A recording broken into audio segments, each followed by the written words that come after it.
Le journal de 6 heures est présenté par Cédric Chasseur. Bonjour Cédric. Bonjour Lionel, bonjour à tous. Il était devenu l'ennemi juré de Vladimir Poutine, qu'il avait qualifié de traître 2 mois après avoir tenté de s'emparer par la force du pouvoir en Russie.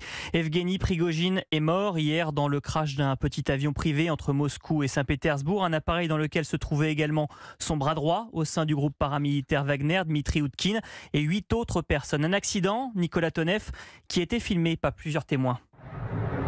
Oui, écoutez ce grondement derrière moi, c'est un réacteur d'avion qui tourne encore alors que l'appareil chute, puis la personne qui filme raconte la scène. Ils l'ont touché, ça a fait bang 2 fois, ça a explosé, il tombe.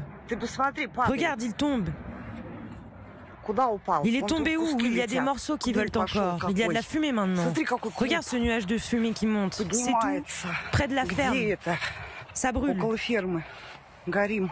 Ce qui frappe sur la vidéo à gauche, c'est une traînée blanche qui se termine par un champignon blanc. Un peu plus à droite, la position de l'avion. Cela fait penser tout de suite à un missile antiaérien. La personne qui parle évoque un double bang. Le premier serait celui du départ du missile et le deuxième l'explosion de la charge. C'est cohérent. C'est la version défendue par les canaux Telegram de Wagner. Et si c'est le cas, l'avion d'affaires n'avait aucune chance. Et cette version de la destruction volontaire est évoquée aussi par Kiev, qui parle de signal adressé aux élites russes. Joe Biden se dit pas surpris.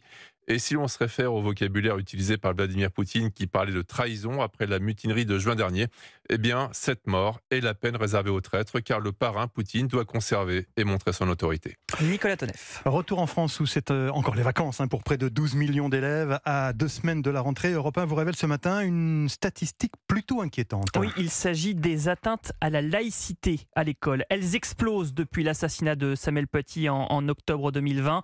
Sur la seule année scolaire 2022-2023, il y a eu 4710 signalements, soit une augmentation de 120% en un an.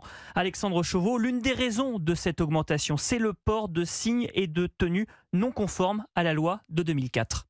Oui, en clair, le port d'abaya pour les jeunes filles ou de camis pour les garçons, signalé par la majorité des académies. Selon cette note des services de l'État, ces faits sont en constante augmentation depuis 2 ans, jusqu'à représenter un signalement sur 2 lors du dernier trimestre de l'année scolaire, entre avril et juillet 2023. Concrètement, cela représente 923 faits signalés en 3 mois. Alors le ministère de l'Éducation nationale met en avant 3 facteurs principaux. D'abord, une évolution significative au sein de la jeunesse, de la place accordée à la religion, et une vision à l'anglo-saxonne de la laïcité, autrement dit à l'opposé du modèle assimilationniste. La rue de Grenelle pointe également du doigt des pressions familiales et communautaires, ainsi que le soutien d'associations comme le collectif contre l'islamophobie en Europe, ancien CCIF, dissous en France après l'assassinat de Samuel Paty. Au total, 150 établissements sont concernés sur tout le territoire, avec pour certains d'entre eux, précise la note, une situation très difficile. Plusieurs dizaines d'élèves peuvent ainsi se présenter en abaya le même jour. Alexandre Chauveau du service politique d'Europe 1. La rentrée scolaire évoquée par le président de la République dans un entretien au Point. Emmanuel Macron a dévoilé ses ambitions pour l'école avec notamment ce souhait de vouloir avancer la rentrée au 20 août pour les élèves les plus en difficulté, pour leur permettre ainsi de faire du rattrapage, précise le chef de l'État. Une déclaration qui ne serait pas sans conséquence pour le secteur du tourisme qui ne voit pas d'un très bon œil le raccourcissement d'une partie des vacances d'été, à l'image de Jean-Virgile Crans, président de la Confédération des acteurs du tourisme. Les professionnels du secteur s'inquiètent. C'est assez contre-productif à la fois par rapport au sujet de gestion des flux touristiques qui, par principe, veut au contraire plutôt un étalement des périodes de vacances et de l'activité touristique pour qu'elle soit en effet mieux gérée, mais surtout de faire en sorte aussi qu'on puisse garder, si vous voulez, une attractivité aussi commerciale et qu'elle soit ouverte au plus grand nombre. Et là, c'est très clair que si on réduit la période de vacances d'été, on va rendre de façon beaucoup plus élitiste l'accès aux vacances. Voilà pour ce son de Jean-Virgile Crans, président de la Confédération des acteurs du tourisme au micro européen d'Alexandra Gégy. L'école qui n'est pas le seul thème abordé par Emmanuel Macron dans son interview au Point. Le président de la République dévoile aussi les contours de son initiative politique d'ampleur promise au début de l'été.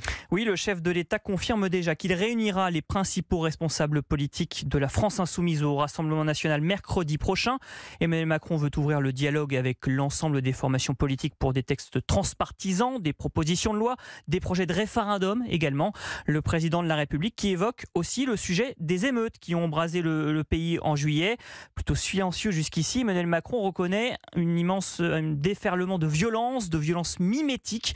Et Arthur Delaborde, le chef de l'État, parle d'une volonté de vengeance contre les forces de police, l'État et tout ce qu'il représentait. Oui, après les émeutes, il faut s'atteler à reciviliser, explique Emmanuel Macron, qui assume de réutiliser ce concept de décivilisation qui avait fait polémique il y a 3 mois lorsque le chef de l'État l'avait mis sur la table pour la première fois. Les violences urbaines ne portaient aucun message politique, ni social ou religieux, assure le président. Ce qui se passe, c'est que vous avez une relation qui n'est pas réglée entre une partie de la jeunesse et l'autorité, affirme-t-il, avant d'évoquer notamment un problème d'intégration davantage que d'immigration. Pour autant, sur ce thème, le chef de l'État durcit le ton. Il faut réduire significativement l'immigration et plus particulièrement celle dite illégale, lance-t-il. Le président annonce d'ailleurs que le gouvernement reprendra dès la rentrée son projet de loi sur le sujet, plusieurs fois reporté depuis 1 an à défaut notamment de majorité stable. Il se dit prêt à enrichir le texte après discussion avec l'opposition. Mais s'il était bloqué, il ne faut rien s'interdire, prévient Emmanuel Macron à propos d'un possible recours au 49.3. Arthur Delaborde du service politique. Il est 6h07. 43,6 degrés à Gros-Pierre dans l'Ardèche, 42,4 degrés à Toulouse en Haute-Garonne. Plusieurs communes du sud de la France ont battu hier des records absolus de température, Cédric. 17 départements sont toujours en vigilance rouge, de l'Occitanie à la région Auvergne-Rhône-Alpes. L'Aude et l'Hérault repassent en vigilance orange avec 37 autres départements, là encore pour des risques de canicule. On attend une nouvelle fois des températures de plus de 40 degrés localement. Difficile pour le corps humain de supporter ces fortes chaleurs à répétition. Dans le Rhône, les pompiers ont vu leur activité augmenter de 40% lundi et mardi par rapport à l'année dernière.